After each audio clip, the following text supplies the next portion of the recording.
Hi, good people, and welcome to Lifecodes 254. I am your host. My name is Annette. We are on season 4, and kama kawaida, I am joined by my co-host, Mr. Harry Rito. Harry Rito, how are you? Fine, thank you. Salama? Kabisa. Okay, we are into season 4. Yeah. We're in the second episode. Yeah. And we thank God. Yes. Yes. How's the year going so far? Hey, so far so good. I love it. Hey. Positivity all the way. Hey, the baridi in this Nairobi of ours has not even been a joke. Me, I'm telling you, during the day it is very, very hot. And then in the evening, even trees are falling. I'm telling you. Give me but then did you place flood? Yeah, and then remember the places that now got a lot of electricity blackouts now. I know. Because of the many. I don't know. That rain came with crazy wind. It did. But I hope no one got hurt. Yeah. And I hope everyone is okay. I hope you guys are safe. I hope you guys are good. And on today's episode, yes, we are talking about being in love and loving someone. Yes. And let's get to it. Yes.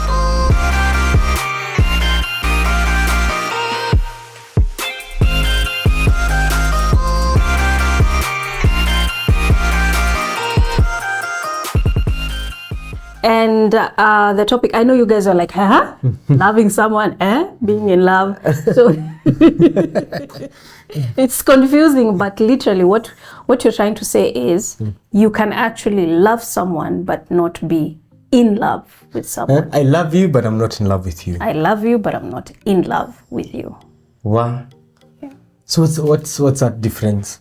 When I look at it, if I was to look at the difference between loving someone, that this would be like the filial relationship that you have with your family members, where you genuinely love them, or the person that is your friend, or even some colleagues get friendships that lead to someone loving someone as you care for their well-being. Yeah. So this is what we'd call loving someone. So.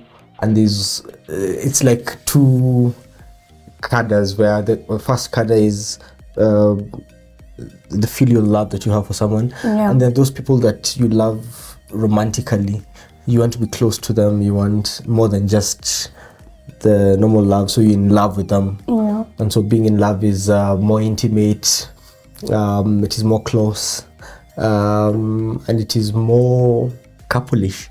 Okay. Yeah. I believe that you can be in a romantic setup, yes, but not be in love. So you love this person. So you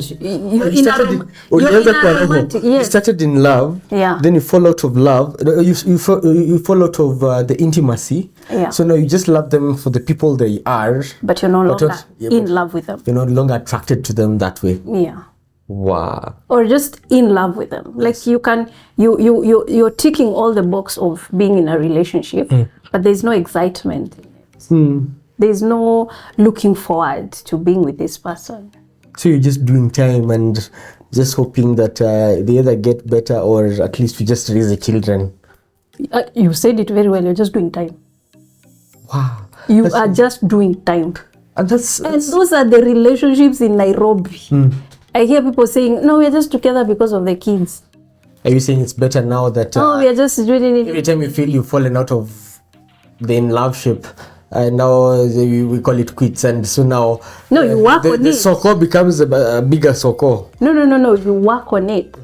You work on bringing yourself back to being in love. Yeah, you don't just give up and just, robotically live life. No. You be intentional about falling back in love with this person. Yeah. If you're unable, if maybe the damage is too done, and like a majority of the times it happens, and if you feel like it's gone to haywire, then maybe you can. No. You're asking me? Yes. I would say leave. But again, it's not up to me. Yes. It's up to you to assess your situation. Yeah, nothing, no situation is like the same. Exactly. But if you ask me, I would not compromise my mental health, my happiness, my the joy of living because I want to sustain something for the sake of society, or for the sake of what will people say, or that fear of, you can still raise children when you are, there's something called parenting, co-parenting, you can still be, you can amicably separate, and live happy individual lives without making each other miserable. Yeah. And so for me, I would step out of a situation that is making me miserable. So I believe in living life and living life to the fullest. Jesus Christ did not die on that cross for me to be miserable. No way. Y'all. Sorry. No, we are living life and living to the fullest. And so there are many situations that personally I am aware of, that people are in a relationship, in a marriage, they are miserable.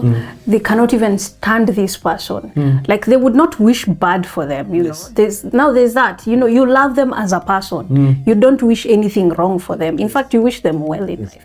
But there's no excitement when it comes to this person. It was there maybe when you guys met. It was there, there were butterflies, there was goosebumps and all that. But that died a long time ago. So you're just doing time. Oh my God. And this is the person you're supposed to spend forever with. The next 77 years. Oh my God. If that's what a modern day definition of a jail cell. Thank you. Then what is? And so now I think the question would be, what happens, when someone says, I love you, but I'm not in love with you? Wow. I mean, what leads to that? I don't in think your opinion, maybe in your experience. I don't think there's a better brozoning or zoning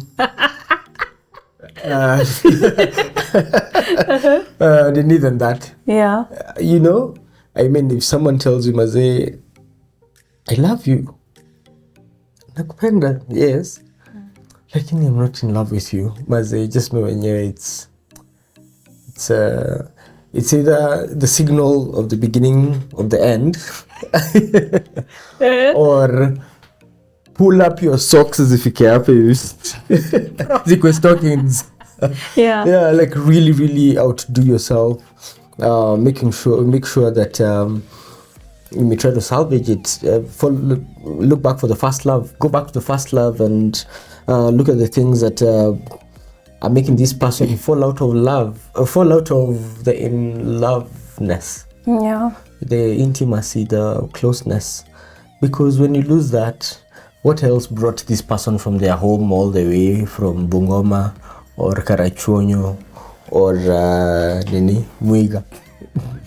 They came all the way for the craving for that intimacy, that deep connection, that friendship, that closeness. Yeah. And if that is not being served, then what are we doing? What are we doing? What are we doing here? Doing time? Doing time. For 77 years? And you saw that we raise kids, they fika 18, 20, they go to you, and then tuachwe hapo. Ama divorce kama Ngugi wa Thiong'o at 87, ama 91. Imagine. What are those? What are those now? I mean, sometimes when it's not working, try to make it work. Yeah. But if it's not working, it's not working. That's why I always go back to work on the self. If you work on the self, not only will you be awesome to be in your own space, whether you're with this person or not, you'll be in an awesome space with yourself. Yeah. From that place, it's easy to either reattract back this person or out of consensual agreement, move forward and be of value to the next person, having learned whatever you've learned from the previous person. Okay. So if you have worked on yourself, there is nothing to worry about. But if you are we all are a work in progress. But if you don't feel like you're of value to yourself, like you can do on your own, then how can you do it someone else's child? Imagine. Well, so let me put you on the spot, Harry. Yes. Has that statement applied to you in one way or another? Whether you're the one who said it or felt it, or your significant other said it or felt it, and they communicated the same to you.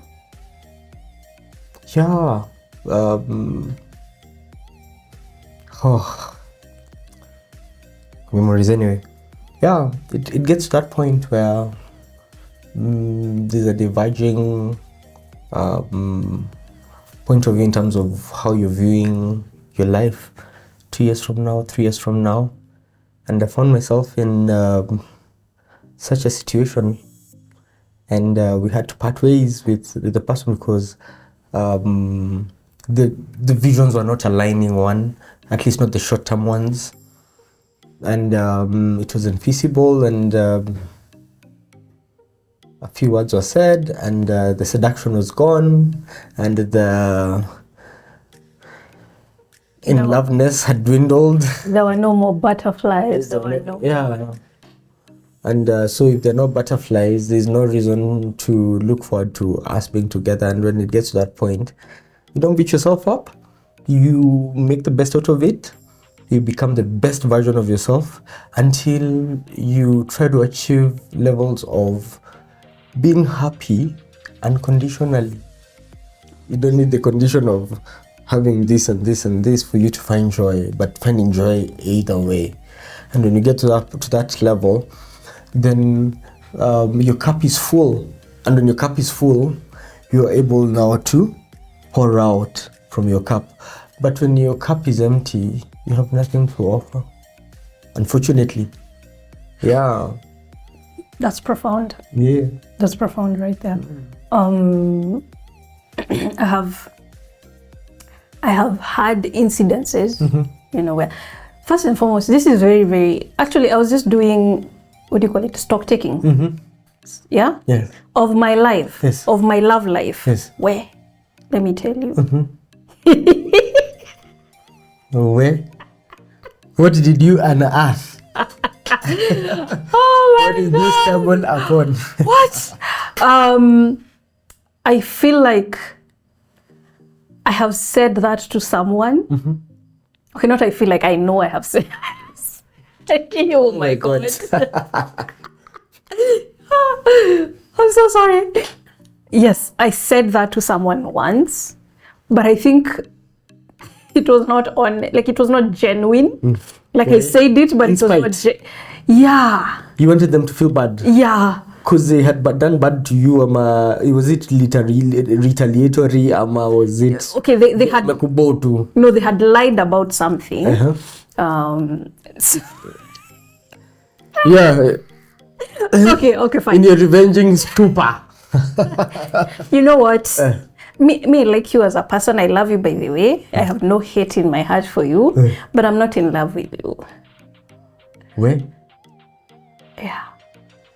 And now when I look at it, it was many years back. Same as sisters. Brozoning. But when I look at it, I could have handled it better. Yeah. But now it's like karma just decided to come and just hit me a proper one. Because now it was not said, but it was acted. It was, yes. It was acted on me. Oh my God, I can imagine. I know, and you know, when you, like, you can always feel when someone is pulling away. You know, you're in a relationship. Yes.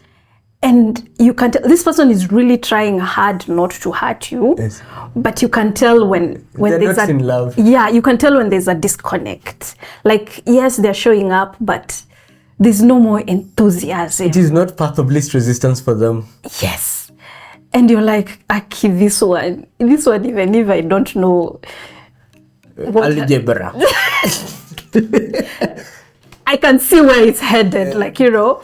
And, you know, as I was taking stock, and I looked at it and I was like, maybe it was karma. But yes, I have felt that. Wow. And let me tell you something. It is very, very, very heartbreaking because there's literally nothing you can do at that particular time. At that point, there's nothing you can do. You just have to accept that this is not going to work. However much effort you had put into it, however much investment in terms of emotional or whatever else you had put into it. Like you can see this is not working and it's not going to go past X time. And so what I can say is from the receiving end, it is not a pretty feeling. Yeah. So you knew you'd have done better. So that's what I'm saying. Maybe it's karma. I don't know. But I have said it. Yeah, I have said it, and I have felt it from someone else. Yeah. Oh. And so when someone says, or when a situation looks like this person no longer loves you, I mean, they love you, they care for you as a person, they care for you as an individual. But not like that. But like it's no longer that. The excitement is no longer there, you know. And it's painful to take. It is. I'm telling you, it's not. Yeah.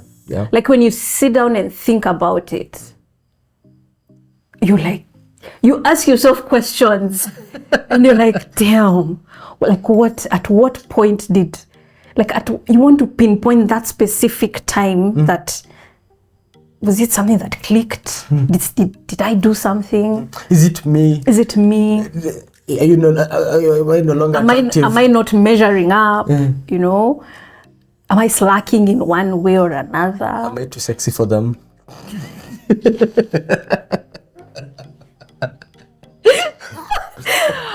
All I'm saying is it's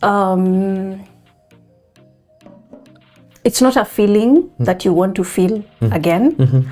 And somehow that can take you back to, you know, shielding yourself and closing up yourself to the opportunity of, you know, ever loving again or being loved again or even giving someone else a chance to love you. Because, you know, now the fear of feeling that again, you know, just blinks at you every single time a possibility of a love interest comes along. And so you'll use the same beacons. Yes. Oh yeah, because that's the other challenge I've been finding, or I've seen that you'll always go into the next relationship beaconing or with the other person as a pedal store, or placing this new person on a pedal store, gauging them with the last person or the baggages of the last person. And so especially if there was no closure. Yeah. You know, you don't know what happened. You're unhealed. Yeah, like you're like, I wish I just knew what exactly happened. Yes. So that going forward, I can know not to do that, or not to say that, or not to be that. You know, I don't know, but each journey is different again. But there's a lingering thought of, was it me? Could I have done something? Could I, you know? And so when it gets to that point, this is what I would say. You said it very clearly. Work on yourself. Girl, it's not you, it's me.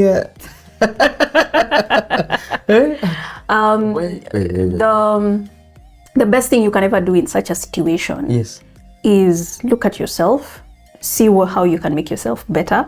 In fact, I'm not saying just pull away, but what I'm saying is start working on yourself, whether it is, you know, whichever way you feel you need to work on, whether it is your intellect, your emotional, your physical, do something to take away the energy, or you know, the low energy that now might have been portrayed in the previous engagement. Yeah, because you can go down a spiral, a rabbit hole of trying to dissect what happened, and that can lead you to a very, very bad place.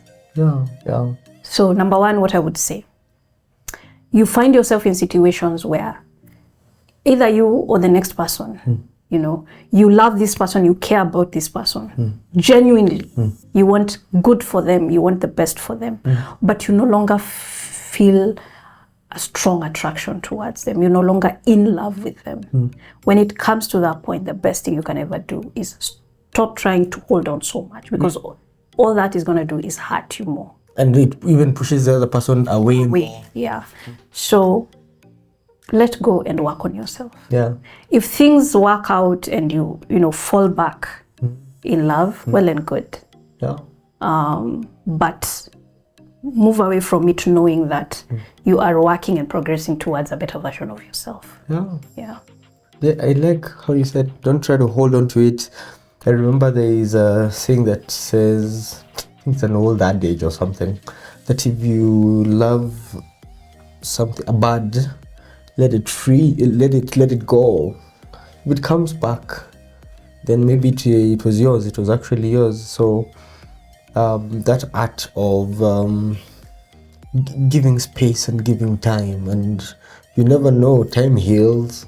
If it comes back, well and good. If it doesn't, well and good. Yeah. But what you're saying is, fall in love with yourself first. Yeah. Yeah, find that place where you can indeed say that you're in decent love of yourself. And when you indeed love yourself first, then it's easy to exude the same, and don't beat yourself up. Not everyone will reciprocate what you exude based on where the vibrational standpoints at any one time are. Yeah. But that should not dim your candle. That should never dim your candle. Keep your light shining. Yeah. Yeah. Yeah. And remember, not everyone that comes along in life is that person. Yes. You are not made for everyone. Yes. And so maybe that was just a passing, Yes. whatever, and so there's going to be that person that is meant for you. Yes. And so don't give up and don't shield yourself to the point where you don't give love a chance. Yes. Just because of an experience that was not very good. Yes. And so, yes, it's possible to love someone but not be in love with someone. Yes. And when you get to that point, or when someone you're with gets to that point, Yes. the best thing you can ever do is let go and work on yourself. If things work out later, fine. Right. If they don't, be very okay with that. Couldn't have been better said. Yeah. Yeah, I like. And so we are going on a good trajectory. I think the new year portends great content where we'll be covering, as we say, the dicey issues, tackle mental health where we can, tackle relationships where we can, the emerging dynamics, where we are right now, where we want to be as a people. Yeah, and try to craft a tomorrow that we would be proud of, that our children would be proud of. Yeah. But do it in a way that is fulfilling our purpose as a people. Exactly. Yeah. Awesome. Follow us on our socials. Our handle is lifecodes254. We are on YouTube, Instagram, Facebook, X, and TikTok. and even the current one, Yes, X. that one. We'd love to hear from you. Share your experiences with us. Our inbox, our DM is open. We'd love to hear from you. We'd love to interact with you. Let's share more stories. Let's share more experiences. And let's see you On the next episode.